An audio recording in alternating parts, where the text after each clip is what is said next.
Buenas noches, soy Raimundo Tenorio y me da mucho gusto darle la bienvenida a Cuentas Claras y compartirle el análisis de lo que acontece en el mundo de la economía, las finanzas, las bolsas y los mercados. Como siempre le compartimos nuestras redes sociales de la Agencia Mexiquense de Noticias para que nos siga en Facebook y en Twitter, arroba MX Noticias y arroba Raimundo Tenorio. Además de recomendarle que descargue el código QR que aparece en la pantalla, el cual lo llevará a nuestro sitio web de AMX Noticias.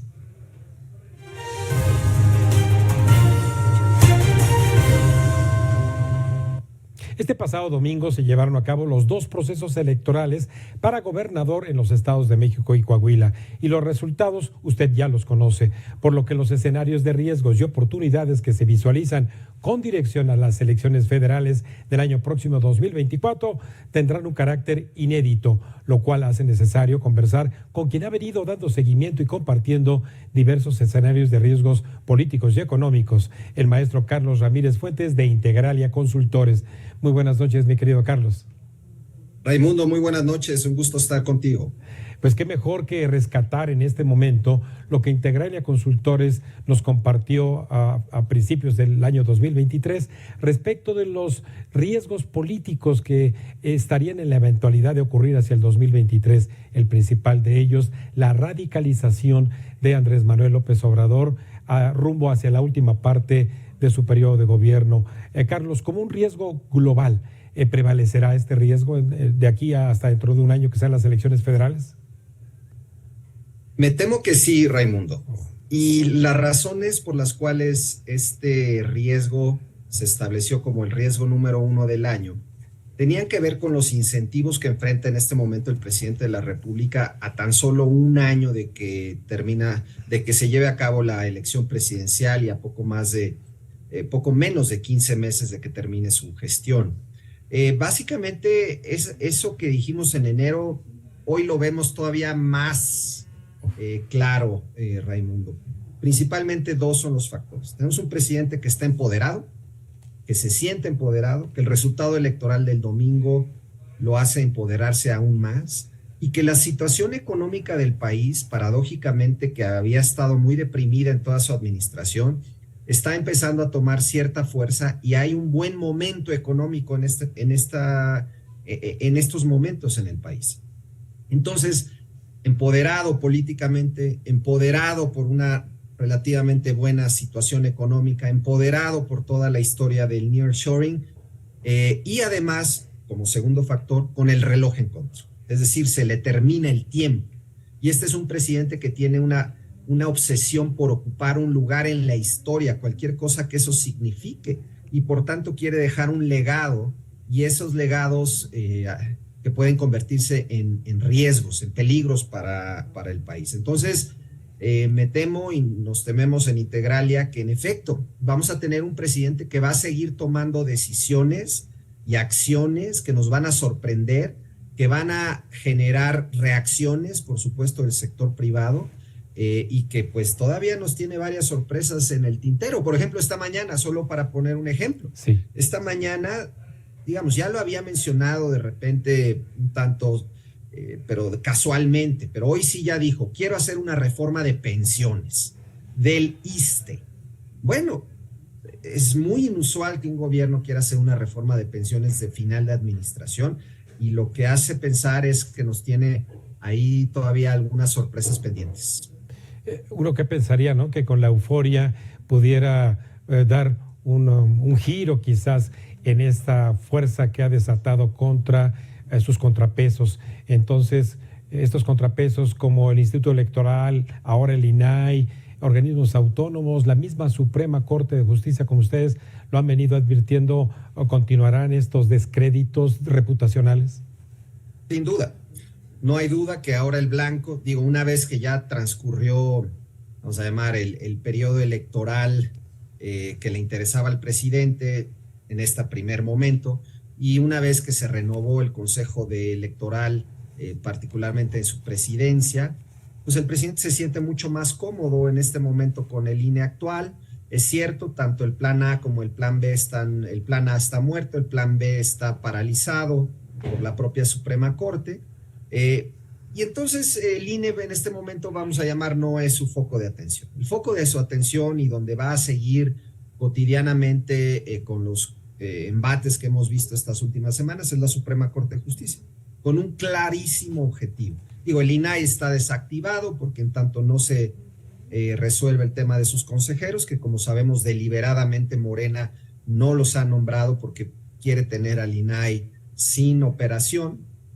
Pero la Suprema Corte sí es un importante contrapeso.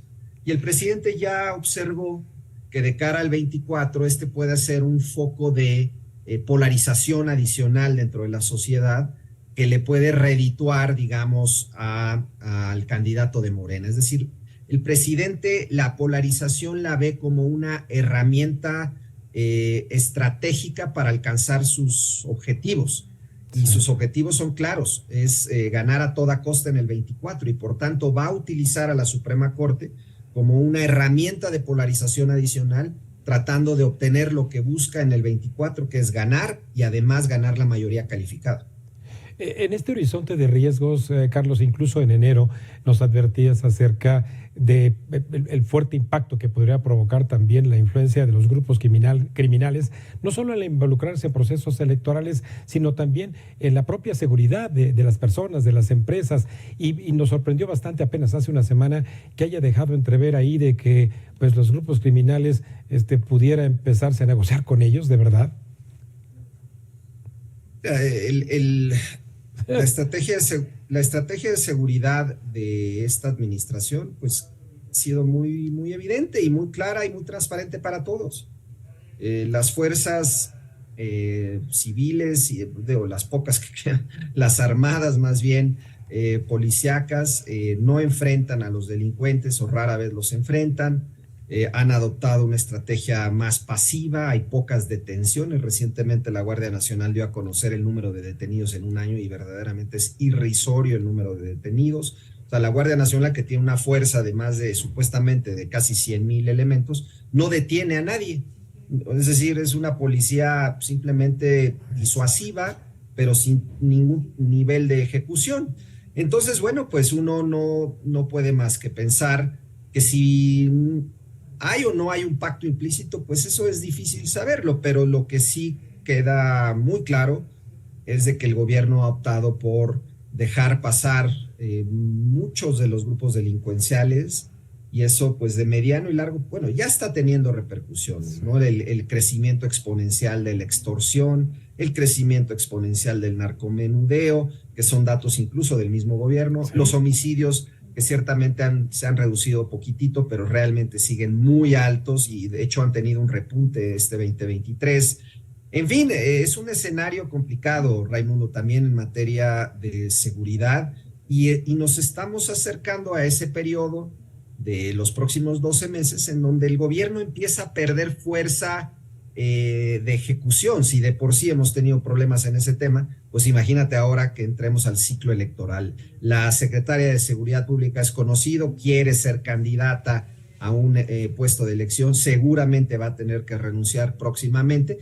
Y la pregunta es, ¿quién va a gobernar el último año del sexenio del presidente López Obrador? Sí.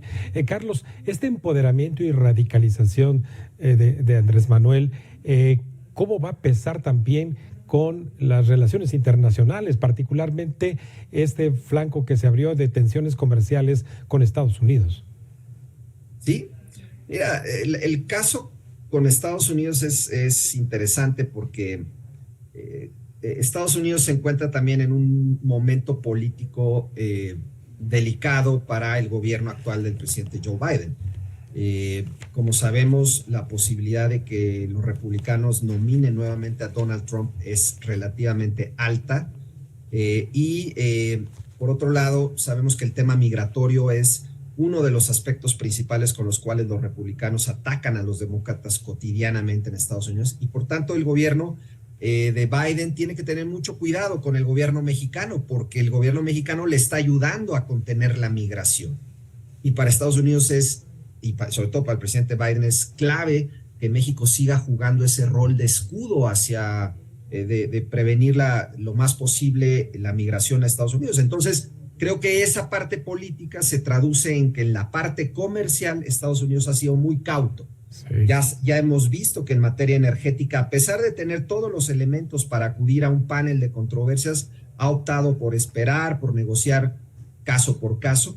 Y ahora en el tema agrícola, digamos, del maíz transgénico, pues se abre la posibilidad de que Estados Unidos convoque ya un panel después de este anuncio de la semana pasada de nuevas consultas o de consultas adicionales, pero el tema político va a seguir jugando, Raimundo. Entonces ahí yo creo que todavía podemos seguir posponiendo, o Estados Unidos probablemente siga posponiendo esa decisión algún tiempo más. Lo que es un hecho es que hoy que nos vamos a quedar ya sin canciller la próxima semana, ¿sí? Vendrá un relevo y reitero, el asunto es cómo se va a ajustar la relación bilateral ahora con nuevos integrantes dentro del gabinete del presidente López Obrador y ya en un ciclo electoral abierto y claramente en donde todo el mundo está distraído en la presidencial. Sí. Carlos, finalmente, ¿qué tanto podría debilitarse ese empoderamiento o si se fortalece con los actos de corrupción y de enriquecimiento inexplicable del que tú me quieras decir, resultado de investigaciones? Él ha sido el que ha absorbido todos los perdones de los pecados de estos corruptos, ¿verdad? Pero ¿cómo le va a hacer para seguirse resbalando esto? Mira, Raimundo, lo que hemos visto es que la popularidad del presidente López Obrador está muy firme, se mantiene en niveles muy elevados para el momento político en el que se encuentra el país, arriba o cerca del 60%, y también ha probado ser muy resistente esa popularidad, resistente ante todo, ante la caída y el estancamiento de la economía, ante las más de 750,000 muertos por COVID, ante los cerca de 160,000 homicidios que van en su administración y el presidente ante los más de 15 millones de mexicanos que perdieron sus derechos de salud. Sí. Y sin embargo, la popularidad sigue muy firme y creo yo, se va a mantener ahí, Raimundo.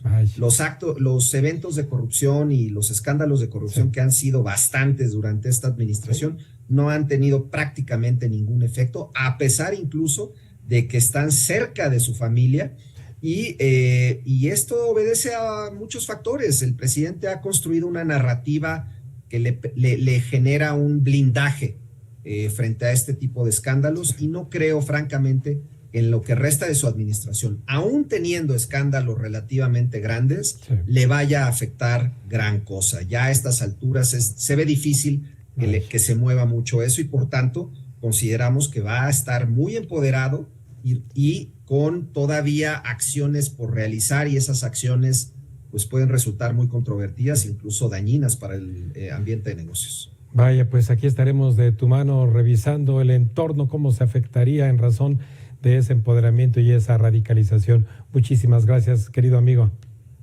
Gracias, Raimundo. Muy buenas noches a todos. Un saludo. Buenas noches, Carlos. Bueno, pues los desafíos para los ciudadanos ante un nuevo entorno de riesgos y oportunidades está a la vista en el 2024, tal y como acabamos de escuchar a la voz autorizada de Carlos Ramírez Fuentes. Vamos a un breve corte y regresamos con más cuentas claras aquí en la Agencia Mexiquense de Noticias.